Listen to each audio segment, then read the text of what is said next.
মোৰ মায়ে মোক কৈছিল সময় সকলোৱে সলনি হয়, মাত্ৰ সময় আমাৰ ধৈৰ্য শক্তিৰ পৰীক্ষা কৰে। এটা মোনাত সোমাই থকা জাবৰ যদি ঠাই সলনি হ'ব পাৰে, তেন্তে তুমিতো মানুহ, তোমাৰ কিয় নহ'ব? আৰু এতিয়া সেই সময় সলনি হ'ল আৰু মই আজি ইয়াত আছোঁ। এইষাৰ কথা সেই মানুহজনৰ যি জীৱনত নিজকে প্ৰতিষ্ঠা কৰিবলৈ 15 বছৰ সময় লাগিছিল। সেই মানুহজনে যেতিয়া নিজৰ সপোন পূৰা কৰিবলৈ ঘৰৰ পৰা ওলাই আহিছিল, তেতিয়া গাঁৱৰ মানুহবোৰে তেওঁক কৈছিল, তুমি যিটো কামৰ কাৰণে ওলাই গৈছা, সেই কামৰ কাৰণে তুমি যোগ্য নহয়।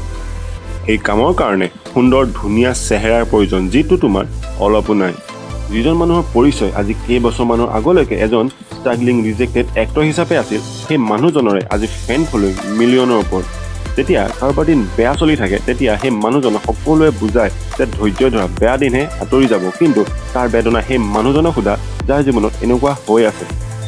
এইটো ঠিক যে সেই কষ্টকৰ দিনবোৰত দেখা সেই সপোনবোৰে আমাক জীয়াই থকাৰ শক্তি দিয়ে, আমাক সেই কাম কৰি যোৱাৰ প্ৰেৰণা দিয়ে। গতিকে সেই দিনবোৰক কেতিয়াও পাহৰিবও নালাগে।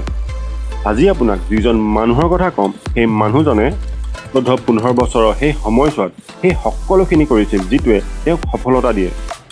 আৰু ইমানবোৰ কষ্টৰ মাজতো তেওঁ নিজৰ সপোন ত্যাগ নকৰি তেওঁ নিজৰ কাম কৰি গৈ আছিল। গতিকে জানো আহক নৱাজুদ্দিন ছিদ্দিকীৰ কষ্টকৰ জীৱনৰ বহু কথা। 1974 চনত উত্তৰ প্ৰদেশৰ মুজাফৰনগৰ এখন সৰু গাঁৱত নৱাজুদ্দিন ছিদ্দিকীৰ জন্ম হৈছিল আৰু গাঁৱৰ পৰাই তেওঁ স্কুলীয়া জীৱন আৰম্ভ কৰিছিল। আৰু হাৰিদ্বাৰৰ গুৰুকুল কেন্দ্ৰীয় বিশ্ববিদ্যালয়ৰ পৰা ৰসায়ন বিজ্ঞানত বেচেলৰ ডিগ্ৰী ল'লে। তাৰ পাছত তেওঁ গুজৰাটৰ বাৰোদাত এজন কেমিষ্ট হিচাপে কাম কৰি আছিল আৰু নতুন চাকৰি বিচাৰি তেওঁ দিল্লীলৈ গ'ল।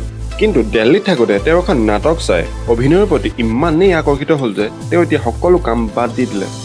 তেওঁ বহু কষ্টৰ ফলত এখন থিয়েটাৰ গ্ৰুপত জইন কৰিবলৈ সক্ষম হ'ল। কিন্তু এতিয়া তেওঁৰ প্ৰধান সমস্যা আহি পৰিছিল নিজকে চলাই নিবলৈও লগা পইচাৰ। কাৰণ থিয়েটাৰৰ পৰা তেওঁ পইচা পোৱা নাছিল আৰু তেওঁ কেতিয়াও নিজৰ সপোন পূৰা কৰিবলৈ ঘৰৰ পৰা পইচা বিচৰাও নাছিল। তেওঁ যি কৰিছিল নিজৰ দমত কৰিছিল। গতিকে পইচাৰ কাৰণে তেওঁ নয়দাত এজন ছিকিউৰিটি গাৰ্ড হিচাপে কাম কৰিছিল। এই সময়ত তেওঁৰ দৈনিক ৰুটিন আছিল দিনত চকীদাৰী কৰা আৰু ৰাতি থিয়েটাৰত গৈ ৰিহাৰ্চেল কৰা। বহুদিন এনে কৰাৰ পাছত তেওঁ ভাবিলে এনেকৈ আধাকৈ এক্টিং কৰিলে তেওঁ জীৱনত কেতিয়াও সফল হ'বই নোৱাৰিব। গতিকে তেওঁ দিল্লীৰ নেশ্যনেল স্কুল অফ ড্ৰামাত এডমিশ্যন ল'লে আৰু তাৰ কোৰ্চ কমপ্লিট হোৱাৰ পাছত এবছৰমান তেওঁ দিল্লীতে থাকি কাম বিচাৰিলে। তাত তেওঁ এখন থিয়েটাৰ গ্ৰুপ জইন কৰিলে আৰু তাৰ পাছত তেওঁ মনোজ বাজপাই আদিৰ দৰে মহান অভিনেতাৰ লগত কাম কৰাৰো সৌভাগ্য পালে।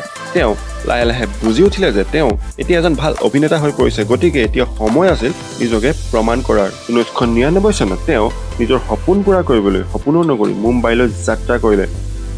আৰু সেই বছৰে তেওঁ আমিৰ খানৰ অভিনীত চাৰফৰাজ নামৰ চিনেমাখনত এটা সৰু ৰোলৰ জৰিয়তে তেওঁ বলীউডত এণ্ট্ৰি কৰিলে।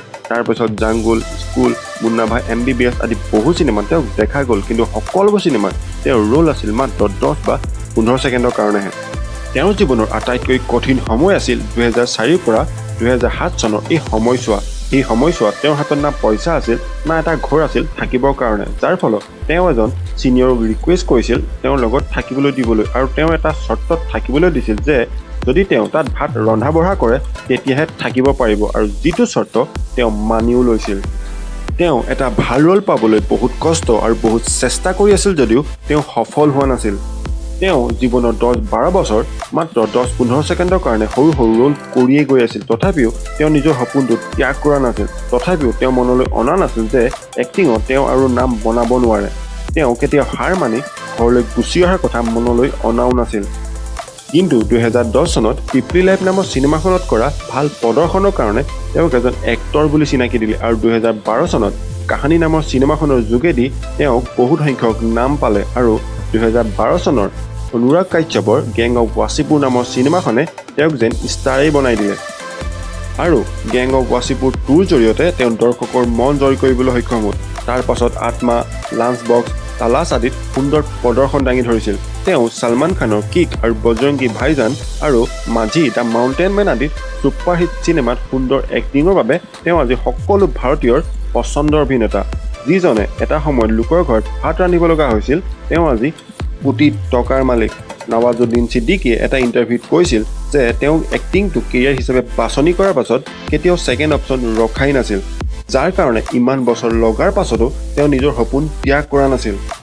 তেওঁ জীৱনৰ সেই সময়ছোৱা কেতিয়াও বেয়া দিন বুলি গণ্য নকৰে। তেওঁৰ মতে সেই দিনবোৰৰ কাৰণে তেওঁ এজন আজি সুদক্ষ অভিনেতা। তেওঁ জীৱনৰ পৰা এইটোৱে শিকিব পাৰে যে জীৱনত সফল হ'বলৈ হ'লে নিজৰ সপোন সদায় ফ'ল' কৰিবই লাগিব। সকলো কষ্ট আওকাণ কৰি নিজৰ লক্ষ্যৰ পিনে আগবাঢ়ি গৈ থাকিলে তোমাৰ জিদৰ আগত সকলো হাৰ মানিবই লাগিব আৰু তোমাক এদিন সফল বনাবই লাগিব। যদি ভিডিঅ'টো ভাল লাগিল তেন্তে ভিডিঅ'টোত এটা লাইক আৰু চেনেলটোত ছাবস্ক্ৰাইব নকৰাকৈ নাযাব। নমস্কাৰ, জয় আই অসম।